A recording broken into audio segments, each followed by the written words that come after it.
చూస్తున్నారుగా, ఈ వీడియోలో వైఎస్ జగన్మోహన్ రెడ్డిని సైనిక సంక్షేమ శాఖ అధికారులు కలిసి సాయుధ దళాల పతాక దినోత్సవం సందర్భంగా విరాళం కోరారు. దానికి స్పందించిన జగన్ ఏకంగా 500 రూపాయల నోటును విరాళంగా ఇచ్చి తన జగమంత ఉదారతను చాటుకున్నారు.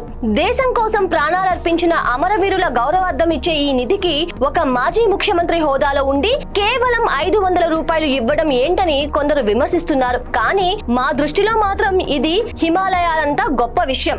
ఎందుకంటే గతంలో విజయవాడ వరదల సమయంలో బాధితుల కోసం ₹1 కోటి సాయం చేస్తానని భారీ ప్రకటన చేసి రూపాయి కూడా విదల్చని రికార్డు జగన్ది. అంతెందుకు, క్యాన్సర్ పీడిత చిన్నారి తన ప్రాణం కాపాడమని వేడుకుంటే మన ప్రభుత్వం వచ్చాక చూద్దామని చెప్పిన గొప్ప మనసు మన జగన్ మావయ్యది. పార్టీ కోసం రక్తం చిందించిన కార్యకర్తలు చనిపోతే పార్టీ ఫండ్ లో ఉన్న వేల కోట్ల నుంచి పైసా తీయడానికి కూడా ఇష్టపడని గొప్ప వ్యక్తిత్వం. అంతెందుకు, మొన్నటికి మొన్న పార్టీ నడపటానికే డబ్బులు లేవు, మీరే డొనేషన్లు ఇవ్వండి అని తిరిగి జనాలనే అడిగిన జగన్ ఈ రోజు 500 ఇచ్చాడంటే బహుశా ఆ నోటును చూసి ఆర్మీ వాళ్ళు కూడా షాక్ అయి ఉంటారు. నిజానికి పిల్లికి కూడా బిచ్చం వేయని జగన్ ఈ 500 రూపాయలు తీసి ఇచ్చాడంటే ఇది తన గొప్ప మనసు కాదు, తను చేసిన అతిపెద్ద సాహసం అని చెప్పక తప్పదు.